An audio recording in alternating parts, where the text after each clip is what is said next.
All right, everybody, let's get going. Welcome. This is How to Be Healthy at Any Size. My name is Rachel Edwards. I'm a registered dietitian and personal trainer with LifeStart. So I currently work in corporate wellness as well as the fitness industry. I've been a personal trainer for several years, and I spent some time as an RD, both in a clinical setting and in some community settings as well, including senior nutrition and women, infants, and children. And so, let me go back here. I'm really excited to share this presentation with you today. I think looking at a different way of thinking about weight and weight loss in relation to our health can be really helpful. And we're going to discuss why right now. Let's get into it. So when a weight-specific lens is applied to health, the myriad of contributing factors affecting an individual's well-being are usually lost. This is a quote from the Association for Size and Diversity in Health, and they actually founded the term HAES, the acronym for Health at Every Size. And this presentation is not associated with HAES in any way, but they are the ones who kind of started this movement. So I wanted to give them a shout out. In this presentation today, we're going to discuss kind of the categories pertaining to overweight and obesity, what they actually mean, the relation to our health, and then also circumstances where they do not relate to our health.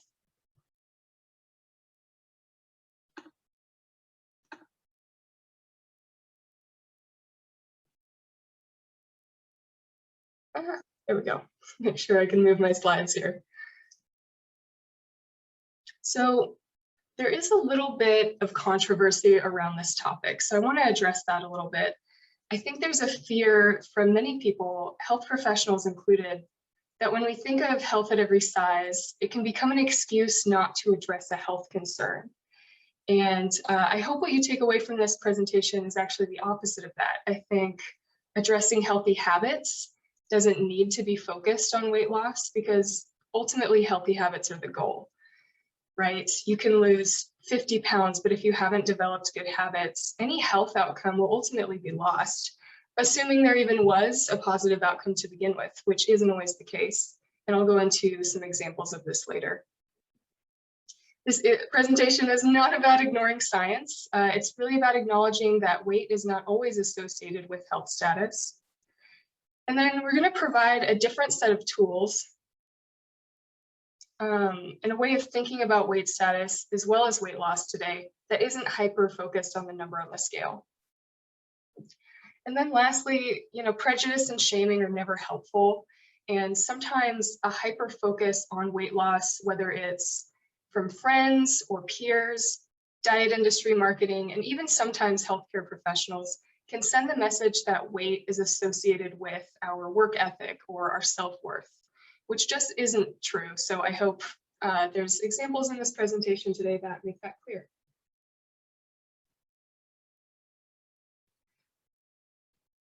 The weight-focused approach, why can this be problematic? When weight loss is indicated, it's recommended at usually 1 to 2 pounds per week, right? And this is for good reason. Rapid weight loss can actually decrease our metabolic rate significantly more than more gradual weight loss. So we're more likely to lose higher amounts of water and muscle mass instead of fat tissue when we lose weight too rapidly. Gradual weight loss is shown to reduce body fat percentage and fat mass significantly more than rapid weight loss. And this has been studied for a long time. There was actually a meta-analysis published recently, which I linked to the end of these slides if you want to check that out. So when I say a weight-focused approach, what that really usually means is we're cutting and tracking calories in some way, whether it's a particular diet, a high exercise plan, or both. And we track progress based on calorie counting or weigh-ins on a regular basis. This can be really helpful, and I'm not saying it doesn't work, right? The basis of weight loss is calories in versus calories out, right? If we consume less than we're burning, then we will start to lose weight. But what can happen with this approach, if we get hyper focused on the numbers instead of how we feel physically, this can be problematic because we have body cues for a reason, right? If we lose weight too quickly, or maybe we start cutting out full food groups, which can lead to essential nutrients being lost, our energy drops.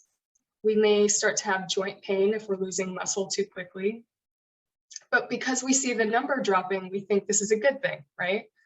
But I would argue that a diet that makes you feel energized and strong is going to be much healthier in the long term, regardless of what the numbers do, whether you're talking about numbers on the scale or those calorie counting numbers. So it's important to pay attention to what our body is telling us, not just the calories and weight, if that's an approach that's effective for you. And then without a maintenance strategy, a diet does not yield long-term results. Anyone who's ever given up on a diet will tell you it worked for the first few weeks, maybe even months if you're resilient, but they weren't able to sustain it. And no name dropping here, but there's, many companies or diet industry marketing pieces that lead us to believe that this is because of our lack of willpower, right? We get that message that if we give up, we're failing, we're lazy, which then leads to shame, getting discouraged, or just jumping on the next diet bandwagon, and then the cycle repeats, right? And this is known, there's a term for this, right? This is known as yo-yo dieting, when our weight goes up and down from cycles of restricting our food intake constantly over years.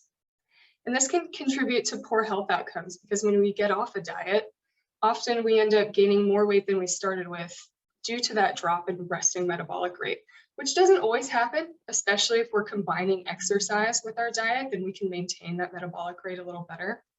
But with rapid weight loss, especially, that metabolic rate typically decreases.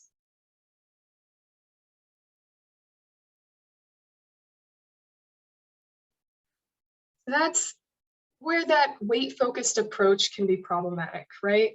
Now let's talk about these categories, right? Overweight and obesity. And BMI is probably something you're familiar with. This is how we categorize weight of individuals, right? It's the body mass index, which is just a weight to height ratio. And so you can see the numbers at the bottom here. Less than 18.5 is considered underweight. 18.5 to 24.9 is considered a normal weight. And then anything above that falls into that overweight or that obese category once we get 30 or over. In many studies, obese and overweight participants are combined in the same group. This makes it a little hard to tell the difference between them, and rarely do these studies differentiate between participants by other factors, such as fitness level, muscle mass versus fat tissue. And so there's a little bit of an assumption in the research that individuals who fall into overweight and obese categories aren't fit, which is not always the case. And there is a strong correlation to obesity and disease risk, particularly, development of type 2 diabetes and cardiovascular disease. But it's not always the case, especially for people who are active. There's a multitude of athletes and even active individuals with a high BMI, and even sometimes in the obese category that are strong and muscular. And so BMI can be very limiting, right? What's more important than BMI is actually body fat percentage is associated as a much better predictor of not only fitness, but also metabolic markers, our cholesterol, our blood sugar, and even our blood pressure. So when we're looking at, the actual overall health of an individual, BMI, that weight to height ratio, these categories, obese and overweight, are very limiting. It's a good idea to look at body fat percentage and, the habits of the individual.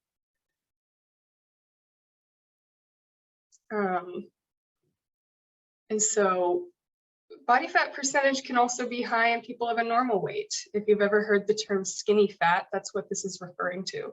Individuals at a normal weight with a high body fat percentage.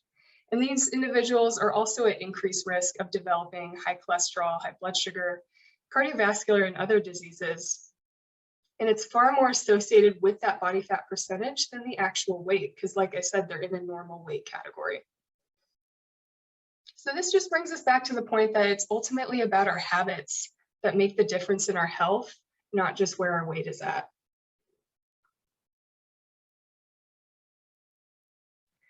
So on to the fun part. I developed a few slides with some well-being pillars that we're going to discuss today, and healthy habits that are associated with, lower disease risk and overall health and well-being independent of our weight status. So sleep is a huge one, emotional and mental health, and then we'll discuss exercise and nutrition today, of course, as well.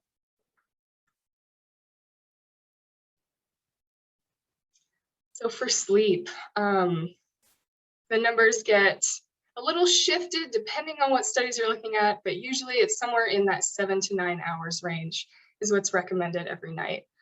This sleep is so incredibly important, and as a dietitian, it hurts a little bit, but I would almost say it's even more important than nutrition in some ways because it's so heavily affected on these other pillars, right? It affects our tissue repair, our cognitive function. Lack of sleep increases our cortisol and therefore makes it harder to manage stress. It affects our mood, our energy, and energy is a big one for the other pillars, right? Because if we're lacking energy, we're more likely to overeat, particularly reaching for those high sugar foods to try and bring our energy back up. And then of course, when we're lacking energy, we're far less motivated to exercise. They found that less than 5 hours and even over 9 hours of sleep are associated with a higher body fat percentage. So that's one of the reasons we're in that 7 to 9 hour sweet spot.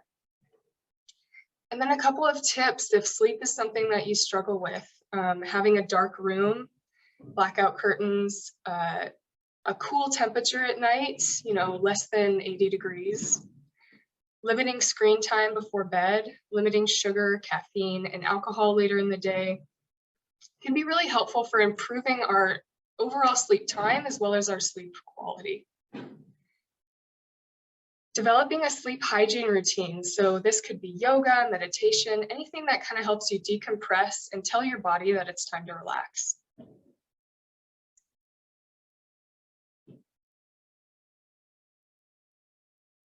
Next, emotional and mental wellness. Definitely a big buzzword lately, mental wellness. And it's hugely associated with our other well-being pillars. Both nutrition and exercise can boost our mental wellness. And when we're feeling mentally well, we typically have the energy to participate in those. So it's kind of chicken and the egg. They influence each other. It's hard to know what comes first, right? Building resilience and stress management. Social connections, looking for clubs and activities of interest to do with others, getting involved in your community, and reaching out to friends and family. These are all really essential for our emotional and mental wellness. Feeling isolated, I'm sure we've all felt that at some point during the pandemic, is really hard on not only our mental health, but can translate to our physical health as well. And then of course, knowing when to ask for help if you're really struggling and your work performance is low, you're not enjoying activities like you used to, knowing that could be the time to reach out to a professional.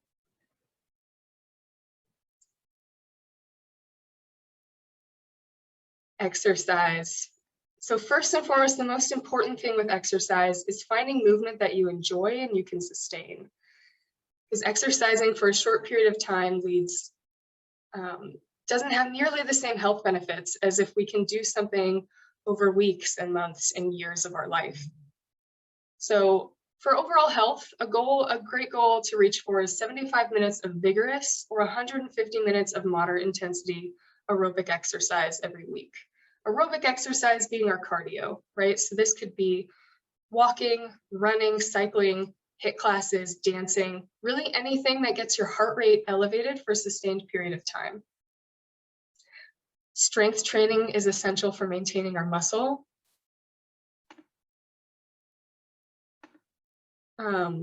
Particularly for if you are trying to lose weight, because like I said, when we're losing weight, our body likes to take muscle from our body because fat's a very stable tissue. So helps us survive. Our body likes to hold on to it for dear life. So including strength training exercises for all your major muscle groups at least once a week, that's kind of the minimum, can help maintain our muscle and prevent any kind of joint instability, as well as keeping us strong. And then mobility and flexibility. This isn't always just stretching, but moving consistently. You know, walking keeps us mobile. Strength training keeps us mobile. The way we move is the way we're going to be able to move.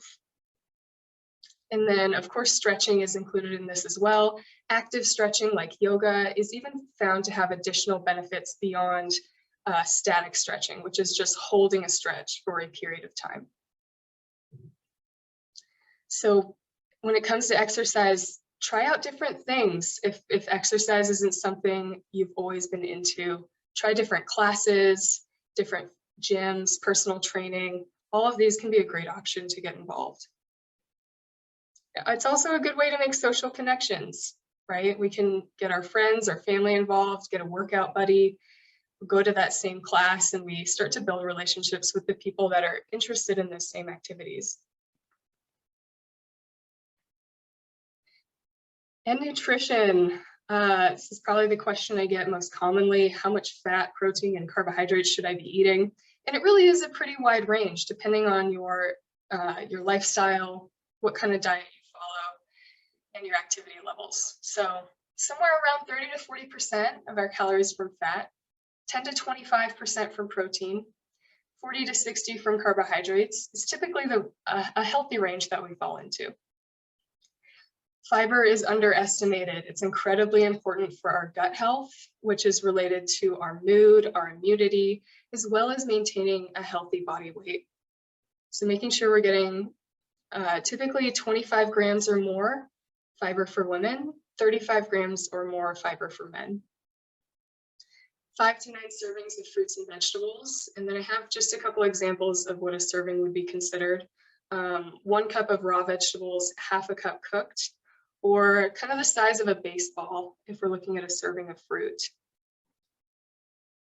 Water is very dependent on our diet and our exercise levels as well, but a good typical goal to shoot for is 8 cups a day. And then at the bottom of these slides, I always have the most important thing to think about, right? Which is eating whole foods and minimizing heavily processed foods. Whole foods are going to give us the most nutrition density, so we're getting the fiber, the vitamins and minerals, without the excess sugar and salt that we get from those heavily processed foods. And then another wonderful dietitian, Amelia, created this My Plate Balance. So this is something, if you were looking at a plate in front of you, the kind of proportions of different food groups that can help you achieve this nutritional balance in your day. So this is a great reference.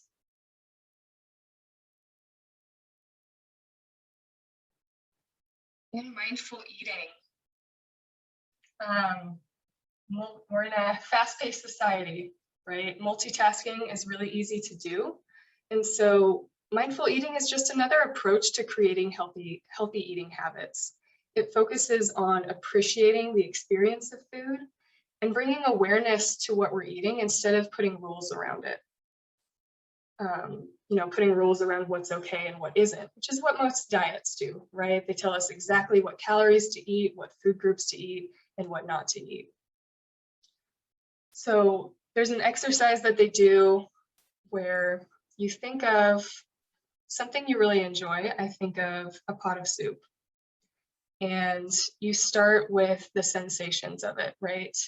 You can kind of see the soup bubbling on the stove. You can smell it. When you sit down to eat it, you kind of feel the texture. You notice the different flavors in the soup. There might be some garlic, some potatoes in there. And so it brings us back to that experience of what we're actually eating and enjoying it. And I'm not saying you have to take teeny tiny bites and focus on every single sensation you feel, right? That sounds incredibly annoying. But bringing awareness to our eating experience can actually help prevent overeating without heavy food restrictions. And it's not coincidental that a mindful eating approach can actually often lead to eating less, feeling more satisfied with our meals, and selecting foods consistent with desirable health benefits. When we notice how we feel when we eat, we often notice we feel better when we're eating healthier foods. And this approach isn't unrelated to weight loss. A systematic review published in 2015 reviewed 19 different studies that used a mindful eating approach as an alternative to dieting. And 13 of the 19 studies found significant weight loss from the participants. So tips if you want to try mindful eating, avoid distractions while you're eating.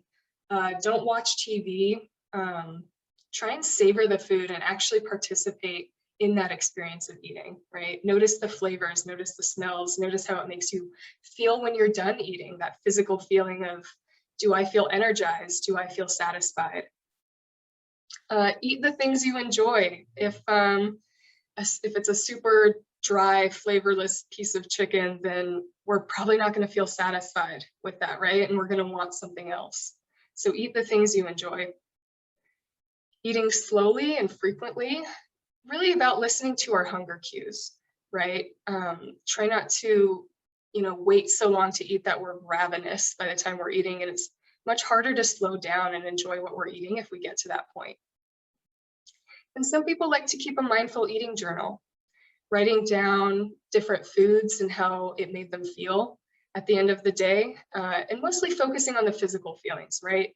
Was I sluggish? Did I have digestive issues? Was I satisfied? Was I feeling energized? And that can often help us recognize when a healthy diet and how much better that makes us feel.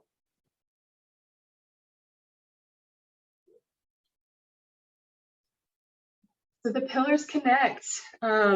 You can probably reorder these in any way you like, but I'm a dietitian, so I'm biased. So I start with nutrition, and I always think, when I'm eating healthy, I'm eating whole foods, that gives me the energy to exercise. When I exercise and I burn that energy in the day, then I sleep better. When I'm sleeping better, I'm feeling more emotionally well, my mood is better, I'm more willing to participate in being socially connected with others. And you can probably move this all around, right? Nutrition can help support our emotional wellness. When we're emotionally well, we're more likely to eat healthy. It goes around and around. So finding, what pillars that maybe you have barriers in or that you struggle with, and focusing on those and recognizing they're probably going to help all other aspects of your life.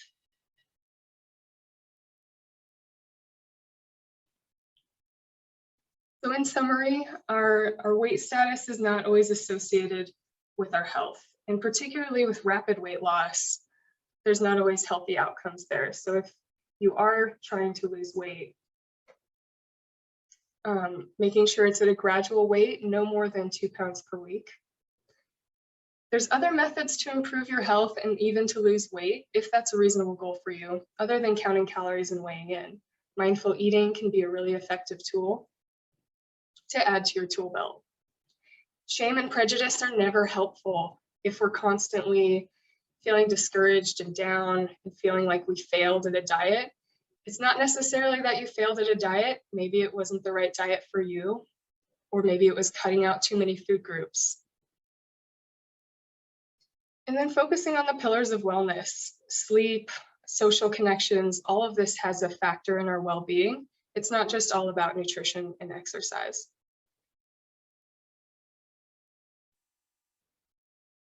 And with that, everyone, I have references here if you'd like to look at those. That is it. Health at every size. Our health status is more than what that weight on the scale shows us. And so recognizing the pillars of health and trying to create healthy habits in your life is going to lead us to better health outcomes. We're going to feel less shame and focus on that number on the scale, and just be able to live our lives. So thank you so much for joining today, and I'm going to bring up the chat.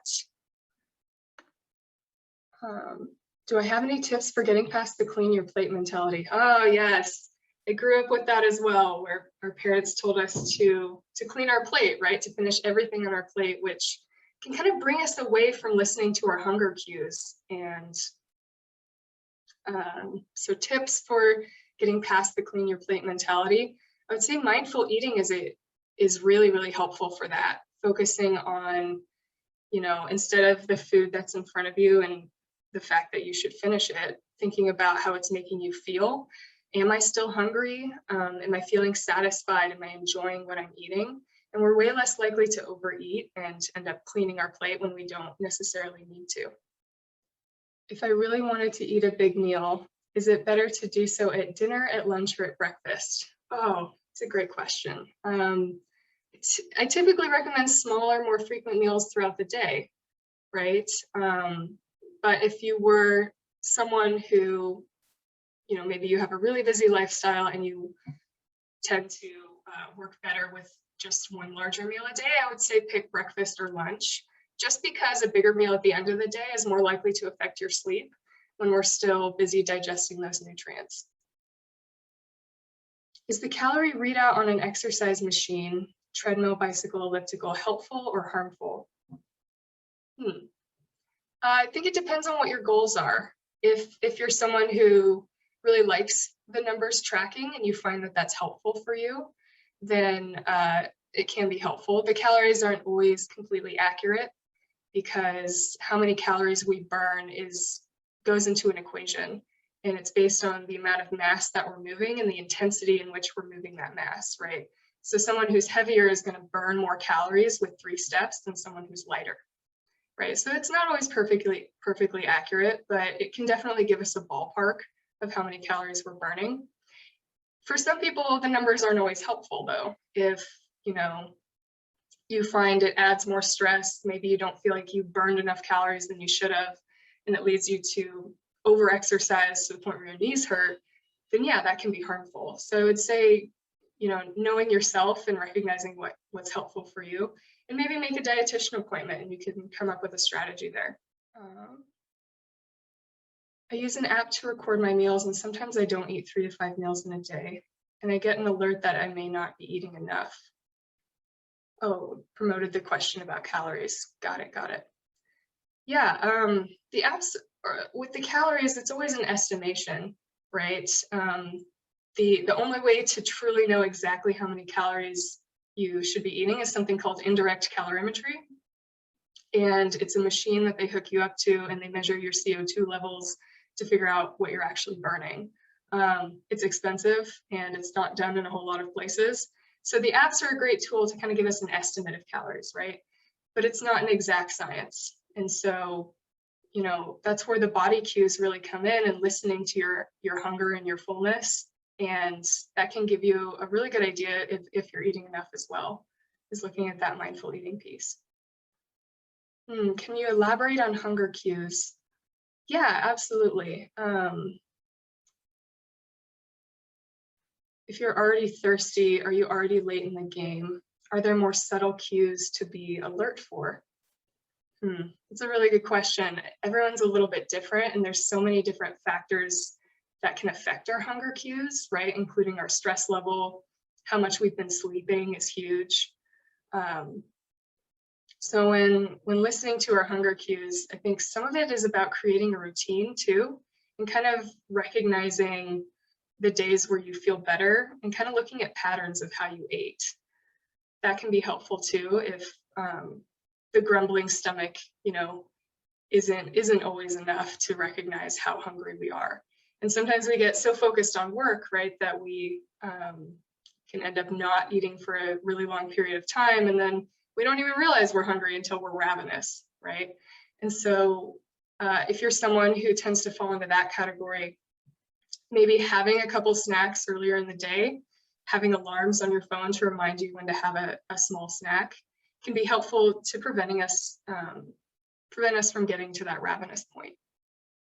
So I guess, are there more subtle cues to be alert for? Not that I'm aware of, like an itch behind your ear doesn't necessarily indicate hunger, that kind of thing. But looking for patterns in your behavior can be helpful in figuring out when is the best time for you to eat. Yes, and we are at time for the day. So thank you so much for joining me, everyone, and stay healthy, stay well, stay connected, and we'll see you next time.